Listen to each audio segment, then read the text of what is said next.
Voilà. Alors, et plus globalement, en fait, de quelque chose que l'on appelle le régionalisme critique. Alors, qu'est-ce que c'est que le régionalisme critique? Alors, d'abord, on va parler de régionalisme. Alors, depuis, on va dire, le milieu du 19e siècle, depuis le 19e siècle, en fait, est apparue une des revendications d'identité régionale en termes d'architecture. Là, par exemple, je vous ai mis quelques images de néo-normands, néo-basques, néo-flamands. C'est la mairie de Los-Angeles, par exemple. Et donc, il y a eu le développement de styles hybrides éclectiques qui sont apparus en lien avec une modernisation, on va dire, l'évolution de l'architecture. Voilà, ça, on appelle ça le régionalisme. En fait, qui est une manière de revenir, de critiquer une architecture, l'architecture en métal, en verre, qui est naissante, et d'appliquer une écriture qui évoque une région et qui essaie de revendiquer comme ça des signes régionaux. Hein. Donc ça, on va dire très rapidement hein, que ça s'appelle le régionalisme. Mais en fait, ce n'est pas du tout de ça que l'on parle, en fait. On va parler d'un régionalisme critique qui est, lui, ancré aussi dans une critique du mouvement moderne et du style international. Donc, je vous en ai souvent parlé comme quelque chose d'évident, mais je me suis dit que peut-être qu'il était important de le repositionner et d'avoir quelques rappels pour préciser ce à quoi je fais référence lorsque je parle de fonctionnalisme ou de mouvement moderne. Je pense qu'on a dû déjà vous en parler, hein, mais très rapidement, là, je vais reprendre quelques éléments. Parce que bon, j'en ai déjà parlé, mais en 1933, pardon, Le Corbusier développe la charte d'Athènes, qui est avec l'idée d'un mouvement architectural né dans l'Occident qui s'étendrait dans le monde entier, avec l'ambition de développer un style international. Comme je vous l'avais dit, ce style a été fortement critiqué dans les Siam 9 et 10, hein, avec les Tim Ten entre 1953 et 1956. Mais ce style international, en fait, il commence déjà dans les années 20, entre les deux guerres. Il va être interrompu par la Deuxième Guerre mondiale. Il s'appuie sur, alors on pourrait faire des cours entiers hein, sur le mouvement moderne, le style international, mais c'est juste un petit rappel sur les 5 points de l'architecture moderne qui sont le pilotis, le toit-terrasse, le plan libre, la fenêtre en bandeau et la façade libre. Et la Villa Savoie que j'ai mise là en image, eh bien, reflète bien ces 5 points de l'architecture du mouvement moderne. Et donc, à partir de ce rappel rapide, mais à partir de on va dire, des années 50, en fait, 40, 50, eh bien, ce débat entre fonctionnalisme et régionalisme se répand partout dans le monde entier. Et là, je vous ai mis 2 ouvrages fondateurs, en fait, de cette idée de régionalisme critique. donc deux histoires de l'architecture, hein, une de Thionis et Lefebvre et une autre de Kenneth Frampton, qui, eux, parlent non pas de ce régionalisme dont je vous ai montré quelques photos précédemment, donc de ce style très éclectique, néo, oui, à partir de style hybride et néo, mais qui parle d'une génération d'architectes qui cherchent à exprimer une compréhension profonde d'un lieu à travers leur conception architecturale. Et donc, et ils opposent très clairement une civilisation universelle à travers ce style international et des cultures spécifiques. Et donc, ils prennent position contre une modernisation généralisée qui écraserait toutes les formes traditionnelles de culture agraire autochtone. Et donc, par rapport au régionalisme qui, eux, prenaient des signes et les appliquaient tout simplement sur une façade, eux, en fait, ils veulent vraiment revenir à ce qu'est l'identité locale. Et pour autant, ils ne nient pas les avancées de l'architecture moderne, mais ils veulent reconstruire des liens avec les spécificités d'un lieu. Et donc, ils affirment que l'architecture doit être ancrée dans un lieu, dans une région, dans un climat, dans une culture, et également dans le mode de vie de ses habitants. Le mode de vie de ses habitants étant évidemment révélateur de tous ces éléments-là, du climat, de la culture, de la géographie, etc. C'est pour ça d'ailleurs qu'ils s'intéressent tous tellement à l'ethnologie ou à l'anthropologie. Et Kenneth Frampton, donc c'est un des ouvrages d'histoire de l'architecture moderne qui est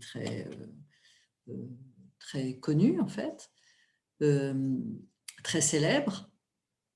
Il parle de la possibilité de s'approprier l'architecture moderne en l'adaptant localement. Et donc, il montre comment des groupes d'architectes se positionnent en marge d'un mouvement moderne conformiste. Donc, il y aurait un mouvement moderne conformiste et un mouvement moderne régional, d'où ce terme de régionalisme critique. Et Thionis et Lefebvre parlent de l'importance dans cette architecture de la topographie, donc de la géographie physique, qui devient un outil conceptuel important dans le traitement des problèmes architecturaux contemporains. Et évidemment, ça vous l'avez bien compris, hein, la nature est un élément essentiel de la constitution et de la préservation de la mémoire, mais aussi de l'identité. On vient d'en avoir un exemple avec l'intervention sur le Brésil. Et donc, on a la topographie qui est une espèce de matrice en 3 dimensions dans laquelle l'édifice doit venir s'installer. Il y a les jeux de lumière sur cet édifice qui évidemment varie en fonction de la situation géographique. Et pour ces architectures, la lumière est toujours comprise comme l'acteur principal dans lequel le volume et sa valeur tectonique sont révélés. Et puis, évidemment, il y a les conditions climatiques. Dans cette idée du régionalisme critique, il y a aussi l'opposition à une civilisation universelle qui prône, évidemment, un recours systématique à l'air conditionné. Donc, il faut voir que cette architecture moderne, ce style international, repose sur des avancées technologiques qui vont permettre de construire le même type d'architecture n'importe où, dans n'importe quelle grande ville. Et donc, on va voir ces tours réalisées grâce aux avancées technologiques de l'ascenseur, de l'air conditionné, qui vont permettre de réaliser un bâtiment totalement coupé de son climat. Et donc, face à ça, le régionalisme critique donc, promeut une culture qui se veut à la fois contemporaine et ancrée dans le local, mais sans tomber dans ce qu'on peut appeler l'hermétisme, c'est-à-dire justement dans quelque chose qui est au contraire complètement ouvert et qui tend à la création d'une culture mondiale attachée à diverses régions, conditions nécessaires à toute forme pertinente de pratique contemporaine. Voilà. Donc cette espèce de paradoxe est tout à fait intéressant parce qu'il touche vraiment toutes les régions du monde, on va dire. J'utilise particulièrement ce terme région plutôt que pays, puisque cette idée, justement, c'est une application plutôt régionale, locale, et qui est fortement ancrée ou empreinte de références rurales.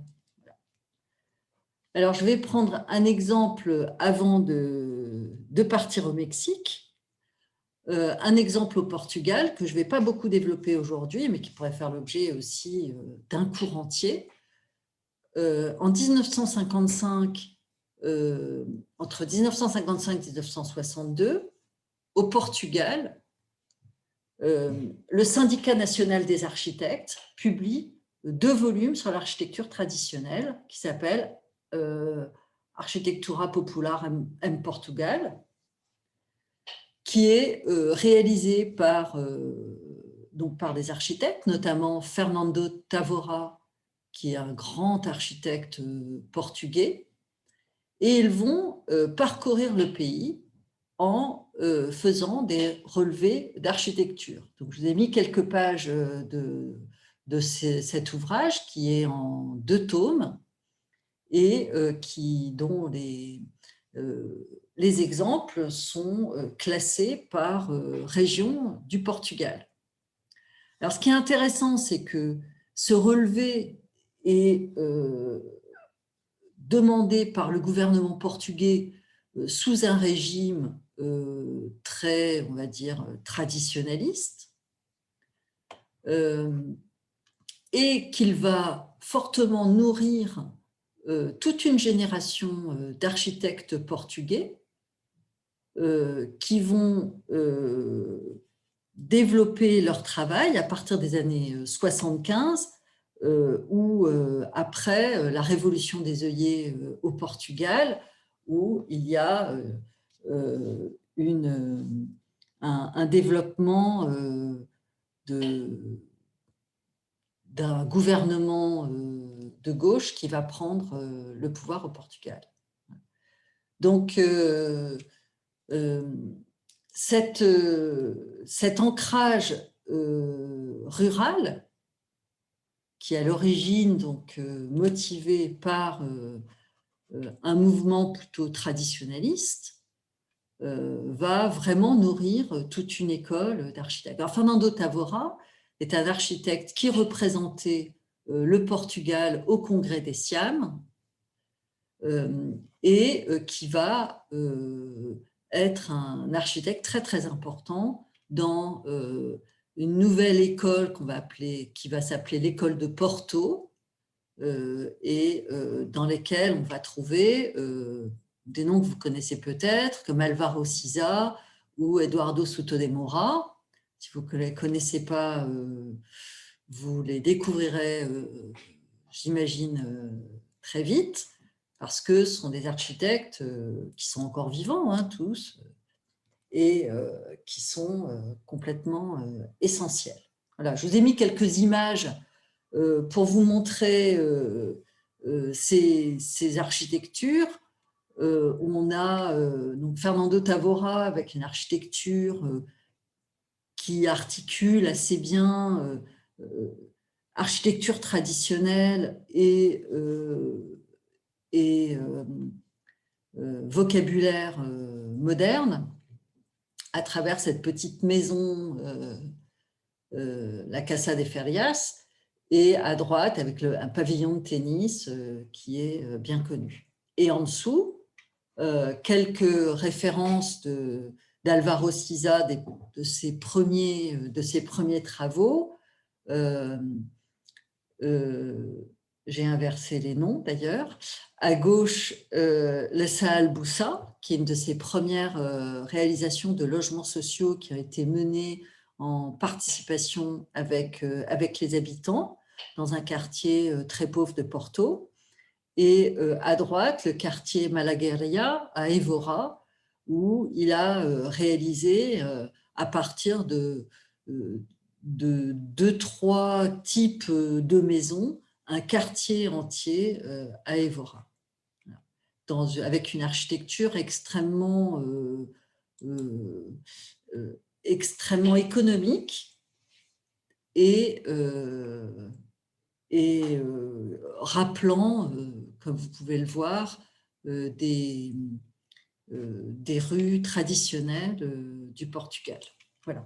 Donc ça, c'est pour vous montrer, parce que Arquitectura, ou je ne sais pas comment on dit, Arquitectura Portugal, Popular en Portugal, c'est vraiment un exemple fondateur, en fait, à la fois d'un mouvement architectural de régionalisme critique au Portugal et de cette école de Porto qui est aujourd'hui toujours, qui a fait des petits aujourd'hui, hein, qui ne s'appelle plus l'école de Porto, mais voilà, d'architectes portugais majeurs en fait, hein, pour l'architecture mondiale. Et cette architecture qui est née, qui est vraiment ancrée dans une observation, dans une connaissance forte de l'architecture rurale portugaise. Voilà. Tout ça avant de passer à Luís Barragan, sur laquelle je vais passer un peu plus de temps. Alors, Luís Barragan fait aussi partie de ces figures importantes de l'architecture du régionalisme critique. Je vais passer assez rapidement sur sa vie puisque vous avez lu ce texte. Ce que j'en retiens juste, c'est que il a grandi dans une hacienda, hein, comme vous l'avez vu, ça va être très fondateur en fait dans sa vie d'architecte. Il est né en 1902, donc il avait 18 ans au moment de la Révolution mexicaine, qui s'est déroulée entre les années 20 et 30. Cette révolution qui a promu des artistes mexicains et puis un patrimoine national et un art populaire, d'ailleurs faisant une grande place aussi aux cultures locales et aux cultures autochtones, aux cultures indiennes, hein, indo-américaines. notamment avec des artistes comme Frida Kahlo, Diego Rivera, etc., et d'autres. Mais je vais plutôt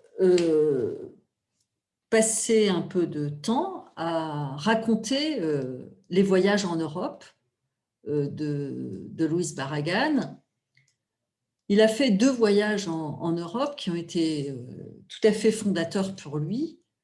Le premier en 1925, alors qu'il y avait l'Exposition internationale des arts décoratifs et industriels modernes à Paris, et il visite le pavillon de l'Esprit Nouveau de Le Corbusier et le pavillon de l'URSS de Melnikov, également le pavillon du tourisme de Mallet Stevens, etc. En tout cas, ce sont des pavillons dont il parlait et qui avaient beaucoup compté pour lui. Quand il revient au Mexique, il s'abonne à des revues européennes. Oui, il est tout jeune architecte, hein, ingénieur d'ailleurs. Il s'abonne à des revues européennes pour se tenir au courant de ces mouvements. Il visite également...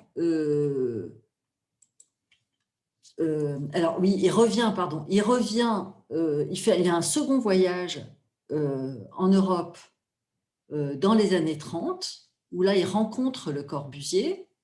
Il visite la Villa Savoie, la Maison Stein, la Cité du Refuge de l'Armée du Salut, donc les œuvres de Le Corbusier réalisées à cette époque-là.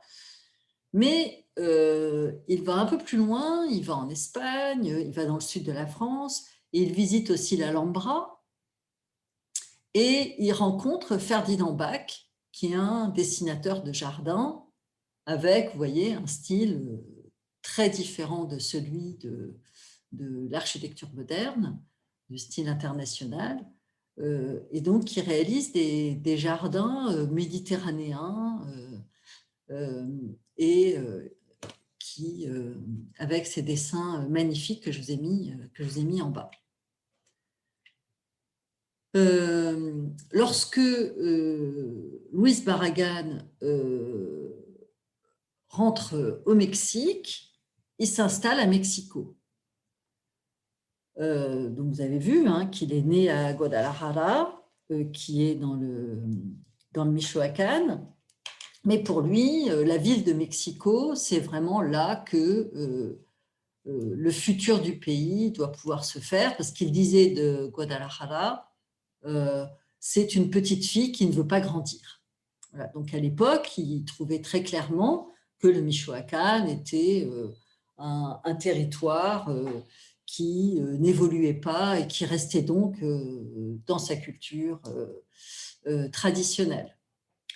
Et donc, entre 1935 et 1940, il va être à la fois architecte et promoteur, et il conçoit un certain nombre d'immeubles locatifs, vous voyez, dans le style fonctionnaliste, avec des toits-terrasses et vraiment tout, des fenêtres horizontales, des pilotis. Ouais, on retrouve les signes de l'architecture moderne. Et au bout de 4 ans, finalement, il est très déçu par ses activités d'architecte et il décide d'abandonner la profession. Non seulement il est très déçu des rapports conflictuels et complexes avec les clients, et finalement, il n'est pas en phase avec la production architecturale à laquelle il aboutit. Et il choisit de se consacrer à la conception de jardins. Donc, il va développer, il va dessiner des jardins d'ailleurs dans des complexes résidentiels à Mexico. Et il va commencer à opérer véritable regard critique sur le mouvement moderne, tel qu'il le voit se développer à la fois au Mexique et dans le monde entier. Il va même renier sa production des années fonctionnalistes. Si vous regardez des livres de Barragan, ces exemples-là sont très souvent inexistants. Et donc, ce recul critique l'amène à réinventer une modernité moins radicale,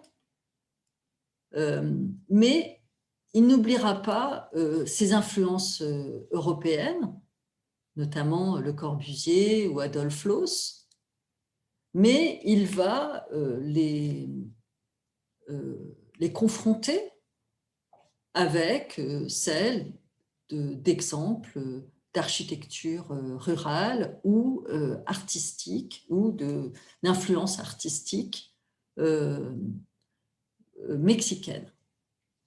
Alors, je vais passer rapidement sur ces exemples hein, qui sont directement tirés du livre de Daniel Poli dont j'ai extrait le texte, l'article que je vous ai donné à lire.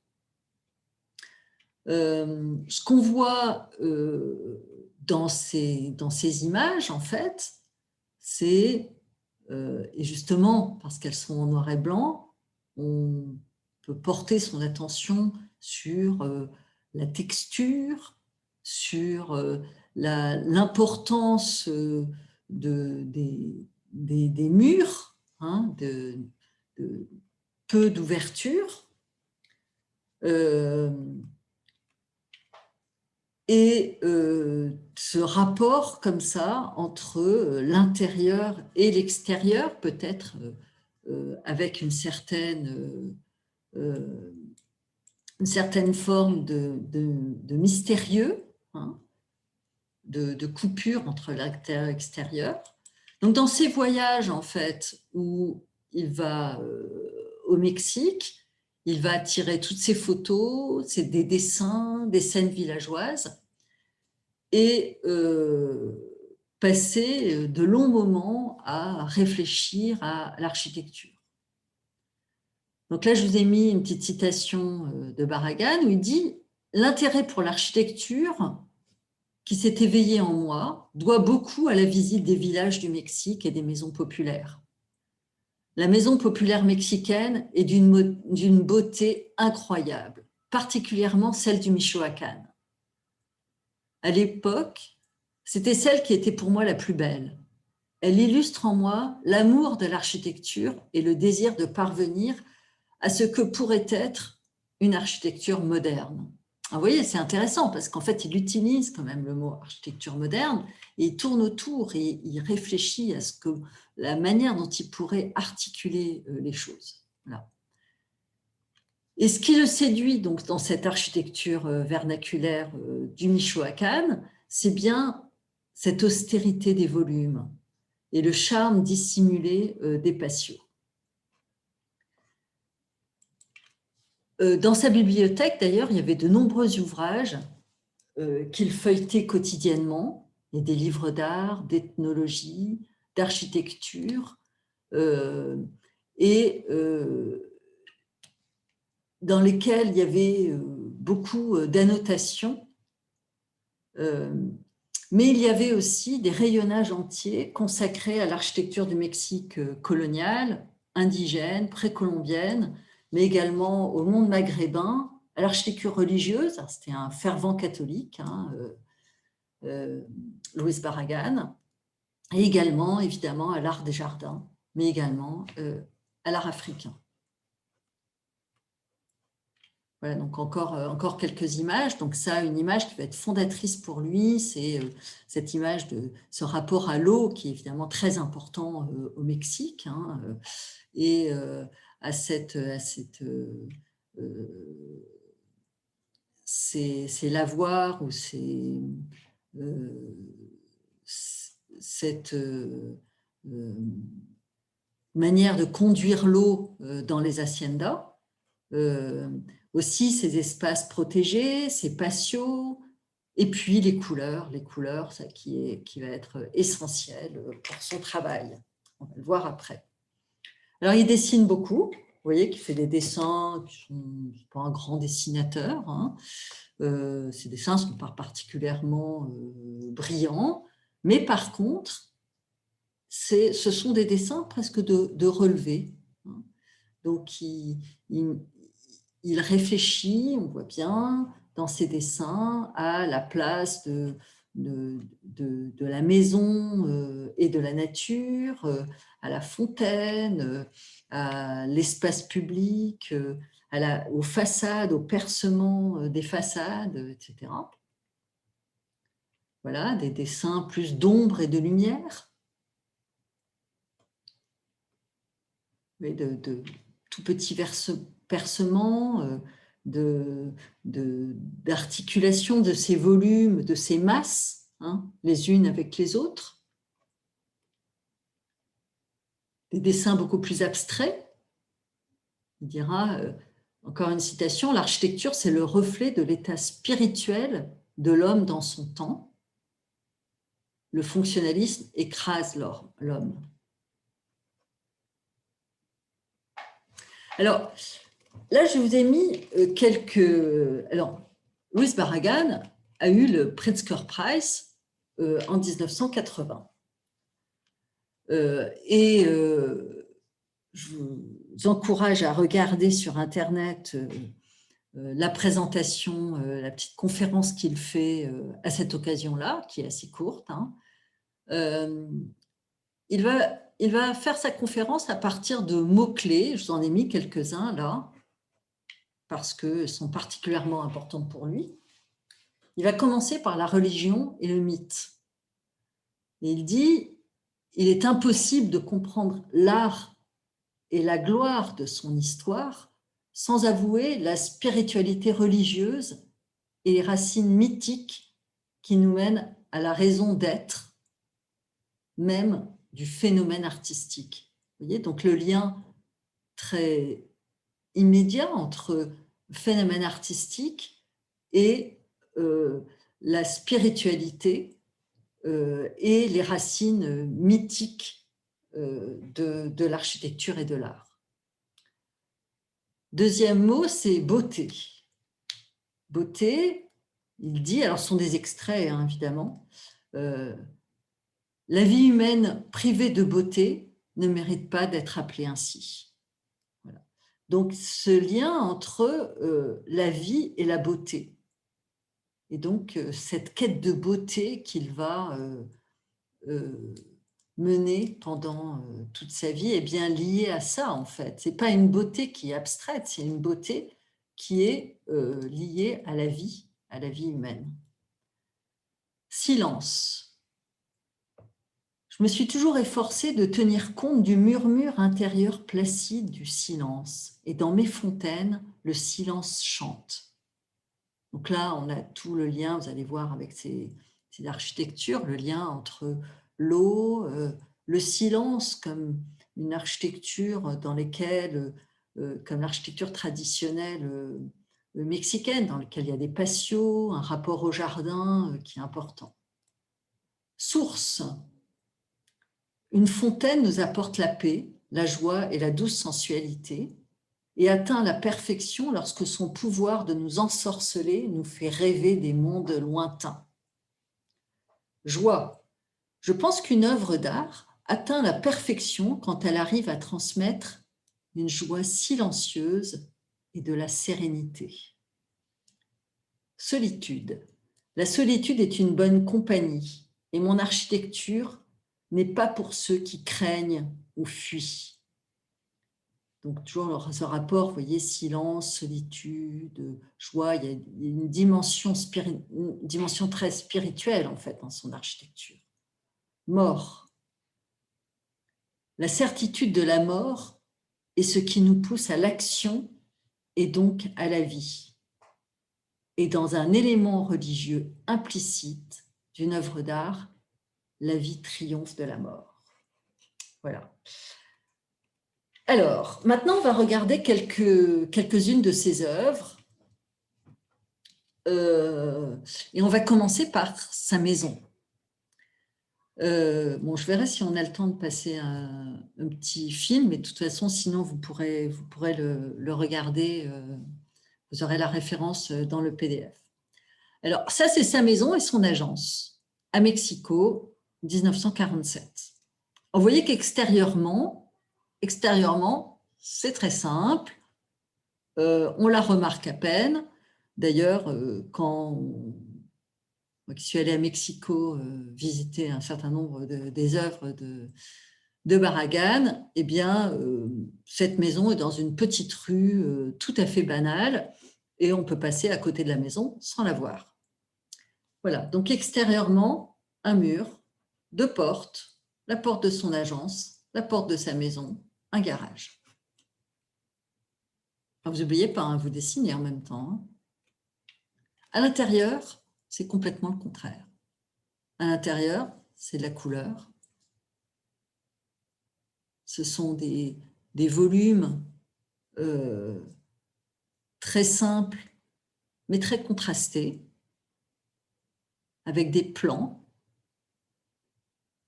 qui résonnent les uns par rapport aux autres, à la fois à l'horizontale et à la verticale.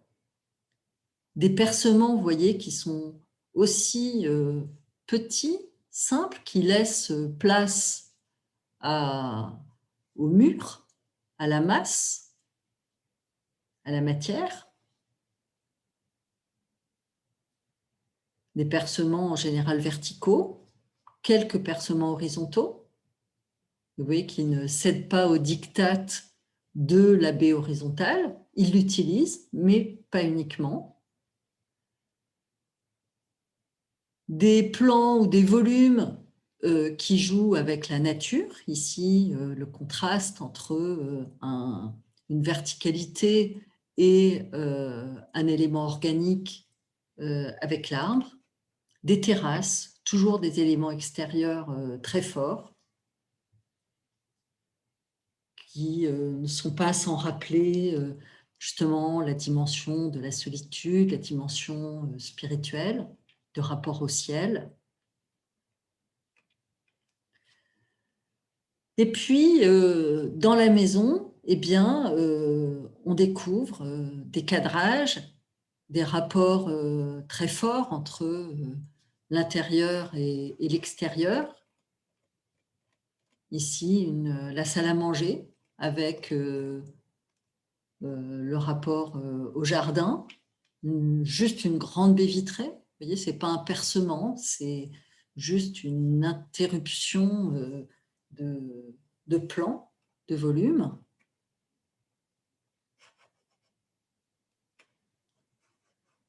Ici, donc, des relations entre différents espaces dans lesquels la verticalité est très importante. Donc, avec des volumes, avec une grande hauteur, d'autres avec une hauteur plus réduite.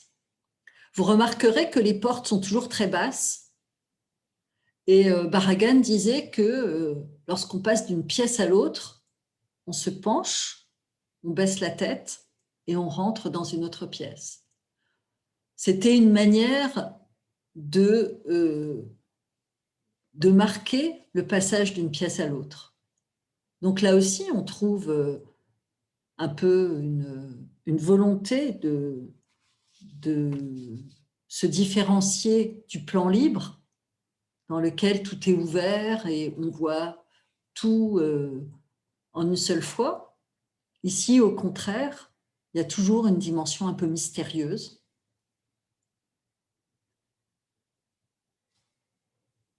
Voilà, donc vous voyez que le sol est toujours extrêmement sculpté et travaillé. D'ailleurs, il disait qu'il concevait beaucoup en maquette pour éviter le cube et intégrer des creux, des patios, des terrasses, des murs, hein, des couleurs, des textures. Ah, l'image est un peu floue. Ici, donc, la relation entre une pièce en hauteur et une salle et le séjour.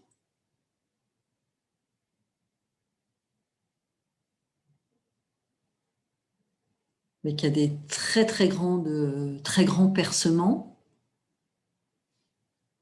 mais les percements sont vraiment dessinés, positionnés de manière à apporter une lumière importante,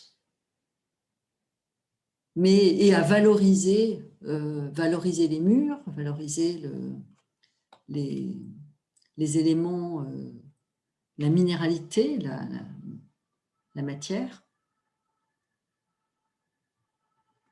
Mais il y a également des espaces sombres. Alors voilà le plan de la maison. Alors vous avez à droite ici, vous avez son atelier. Donc la petite porte qu'on a vue tout à l'heure, c'est celle-là, une toute petite porte qui arrive dans un petit vestibule. Voilà. Et qui passe. Vous voyez comment ce plan, qui est finalement tout simplement un rectangle, hein, eh bien, toujours le passage d'une pièce à l'autre n'est jamais complètement simple, toujours un peu détourné, ce qui permet de préserver l'intimité des pièces les unes par rapport aux autres. Ça aussi, hein, dans l'architecture rurale, on trouve très fréquemment ce genre de choses. Voilà, le bureau de secrétaire, son bureau à lui, et puis l'atelier, ici.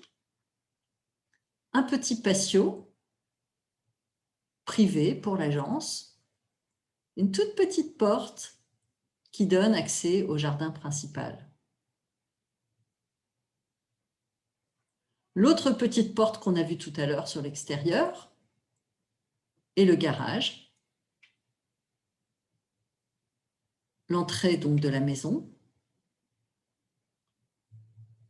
avec le hall, la cuisine et la salle à manger qu'on a vue tout à l'heure avec sa grande baie vitrée sur le jardin.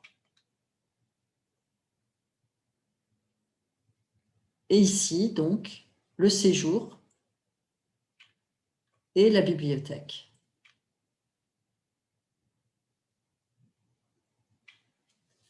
Alors, ce qui est intéressant, et le jardin clos, hein, alors il va pas, vous voyez, il ne reproduit pas les maisons traditionnelles mexicaines qui ont tout un patio, mais par contre, il reproduit cette ambiance de patio, avec des creux, avec des espaces cadrés. Donc là, on a une maison qui est finalement assez simple, hein, très massive, mais dans les cloisonnements, on a toute une complexité de relations des pièces les unes par rapport aux autres. Alors, on n'a pas le temps d'analyser précisément ce plan, hein, mais je vous encouragerai à le faire. On voit comment des petits placards, sont à la fois des espaces extrêmement fonctionnels dans lesquels il y a des petits placards absolument partout, avec des détails de portes, d'ouvertures. Il dessinait évidemment absolument tout. Beaucoup d'éléments intégrés en fait à la conception. Et vous allez voir si vous essayez de dessiner le plan qu'il est finalement assez difficile à dessiner parce qu'il est rempli de subtilités. Donc, il faut que vous le dessiniez assez vite, là, parce qu'on n'a pas le temps, mais vous le dessinez avec ce qui est intéressant dans un premier temps, en fait. Après, on pourrait approfondir, mais dans un premier temps, ce qui est intéressant, c'est de voir cette relation entre son agence, cette subtilité de lien entre le patio de l'agence et le jardin, toujours avec des chicanes, et puis la maison, toute petite porte. C'était un homme qui était très, très grand, et surtout pour l'époque, il devait mesurer, je ne sais pas, 1,90 m, et les portes sont toujours petites et très basses. Ouais. Voilà. Et donc là, on voit les 3 niveaux de la maison. Donc, et on voit dans le deuxième niveau qu'il y a, avec les croix, là, hein, des espaces sur plusieurs niveaux, sur une grande hauteur. On voit par exemple des apports de lumière par la toiture en hauteur. On voit la terrasse ici avec les espaces de lingerie.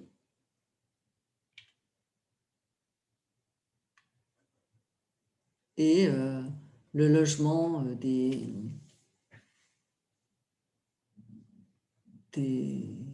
servants, des domestiques.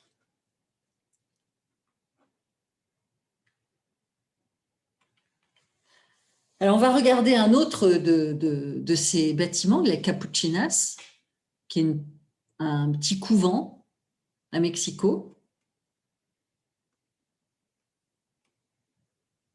avec 2 images. Donc, la première qui est, on voit une ambiance avec un mouchard à pied qui préserve une certaine intimité, une certaine spiritualité. Oui, des choses très, très simples.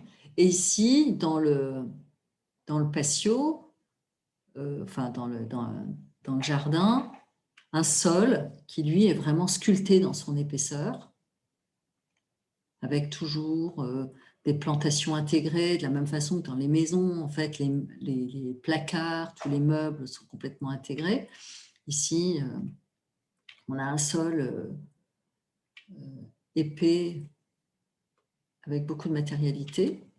On va regarder le plan aussi qui est très simple, avec une toute petite entrée, toujours des toutes petites entrées, hein, des petits passages. Ici, un premier patio, un petit jardin, petit patio, voilà. La chapelle est ici, avec l'autel, là. Et donc, on rentre, on se faufile sur l'extérieur. Là, on a le réfectoire. Vous voyez, un grand couloir, grand élément de distribution le long du jardin.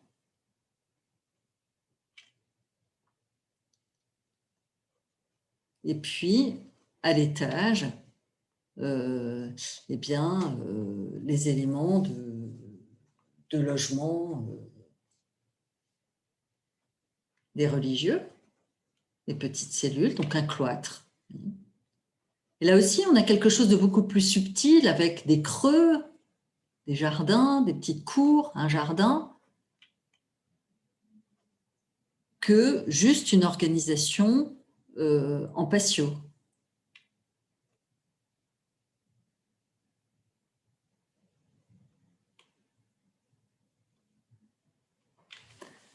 On va terminer par un de ces projets majeurs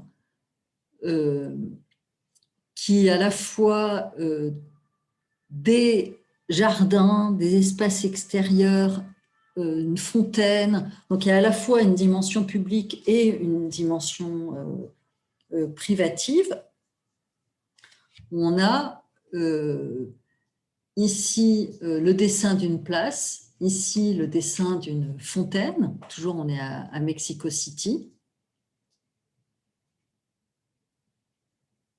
Et là, vous voyez que l'espace est divisé à partir de murs qui peuvent être tout simples, comme un mur libre dans l'espace public, ou un mur qui peut être épais, comme ici, qui se retourne, ou un mur qui peut devenir, plusieurs murs qui peuvent devenir espace.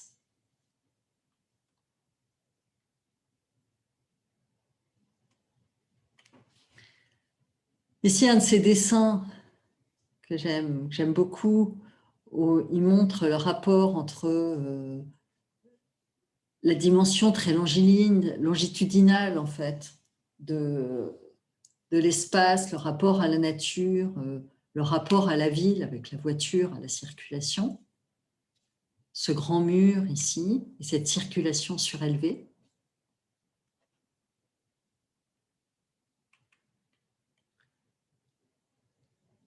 Donc ici, son premier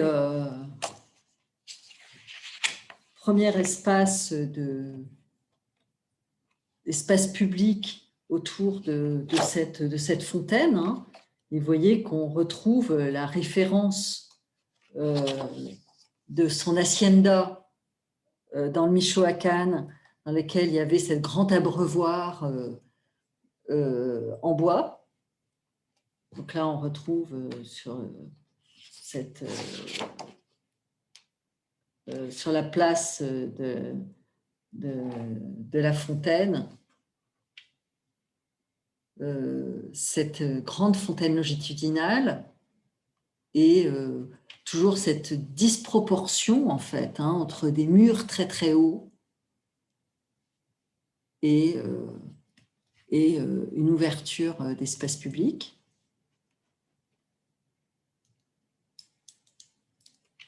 Avec la lumière du soleil qui reflète l'ombre des arbres sur ce grand mur blanc. Donc, une mise en scène de la nature sur l'architecture et de l'architecture dans la nature.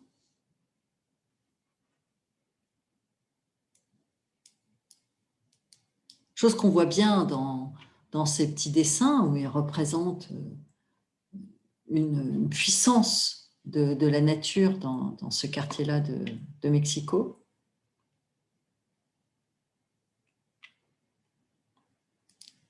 Une petite fontaine aussi.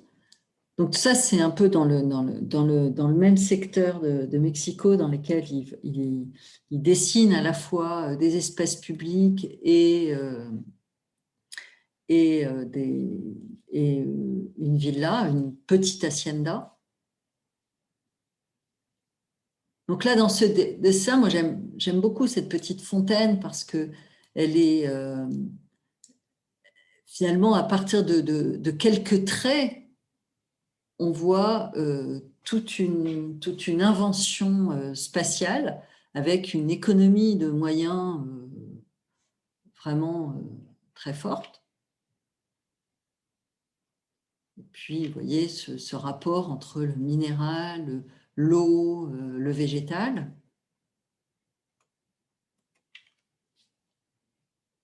Et quand vous le voyez, c'est toujours très surprenant en fait, dans sa résolution formelle.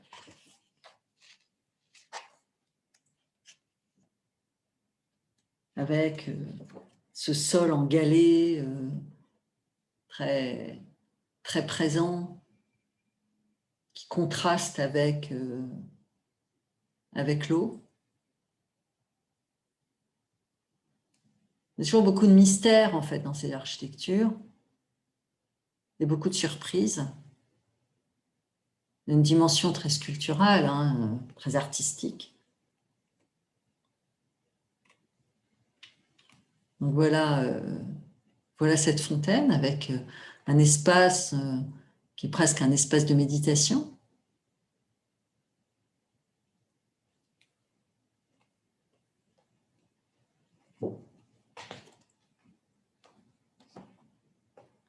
Et ici, en fait, alors, il n'y a pas d'eau, mais une poutre aqueduc qui participe de la fontaine et qui, normalement, ou à certains moments, conduit l'eau se rejetant dans la fontaine ici.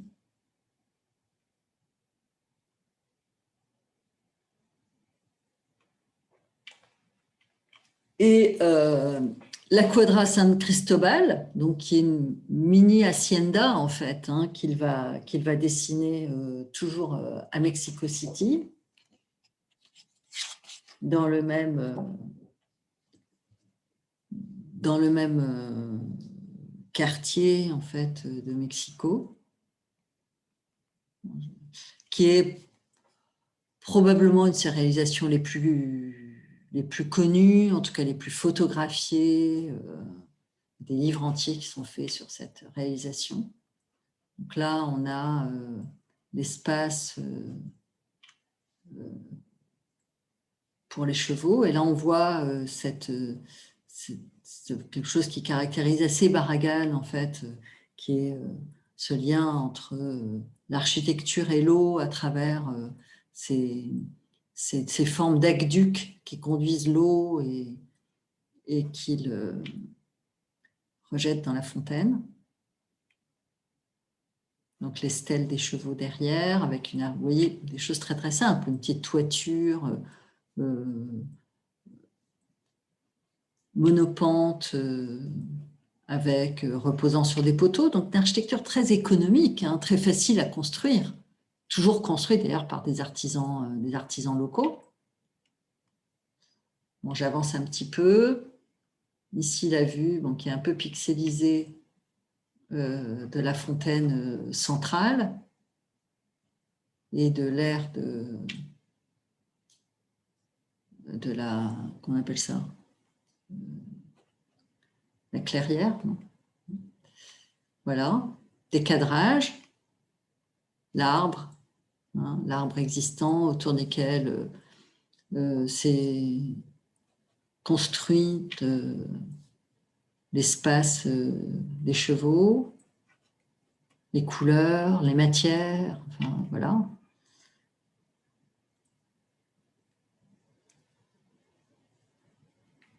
Alors on va s'arrêter un petit peu sur le plan. Vous voyez que donc la maison est ici. Et ici, on a l'entrée, toujours une entrée très petite, hein, avec la maison du gardien, et puis l'entrée, le garage et l'entrée vers la maison. Et ici, l'espace des chevaux, avec les stèles des chevaux ici, les étables. Là, avec voilà, tous les aménagements, la fontaine, hein, qu'on a vu tout à l'heure, avec la poutre aqueduc ici. Vous voyez que finalement, les choses sont très simplement dessinées. Et c'est à travers les tensions entre ces éléments, entre ces murs, entre ces masses, que s'opèrent des cadrages, des surprises. Voilà, donc je vous laisse un petit peu de temps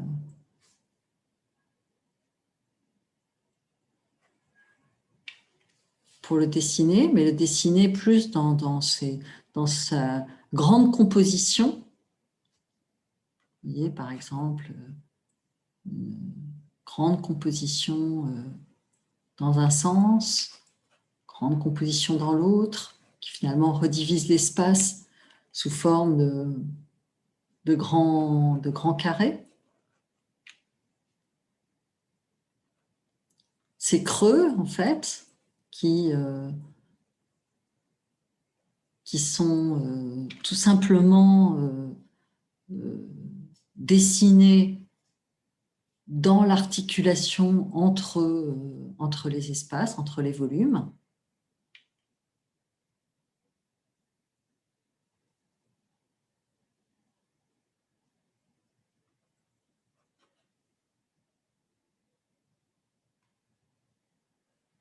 Voilà. Ici, bon, j'ai fait un zoom sur la maison pour vous montrer aussi cette organisation très simple et qui permet à la maison d'avoir à la fois son intimité, oui, comme l'agence tout à l'heure, hein, donc son espace très privé ici, et un accès vers l'espace réservé aux chevaux, dans lequel on imagine qu'il y a beaucoup plus de monde, beaucoup plus public, de ce côté-là. Alors l'accès qui est très impressionnant ici, vous voyez, qui est petit, mais qui ouvre, depuis lequel on voit cette poutre aqueduc et donc l'eau, la fontaine et au loin éventuellement un cheval qui est en train de se promener, comme dans toutes les magnifiques photos de ce lieu. Alors j'ai mis quelques coupes pour montrer justement les rapports d'échelle entre des murs qui sont très très hauts et des bâtiments finalement assez ordinaires, hein, économiques, assez bas. Le sol très légèrement creusé ou en surélevé.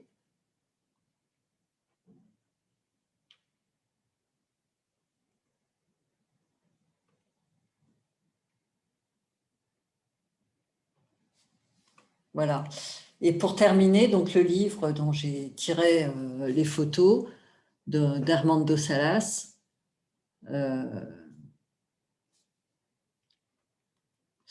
Et voilà. Un petit peu rapide peut-être, mais en tout cas, je pense que, je ne sais pas si vous connaissiez Louise Barragan avant, mais j'espère que ça vous donnera envie de le découvrir et pourquoi pas, lorsqu'on pourra voyager, d'aller au Mexique. Bon, bah, écoutez, oui, je l'ai dit, juste une petite information, je l'ai dit, mais vous n'étiez pas encore tous là.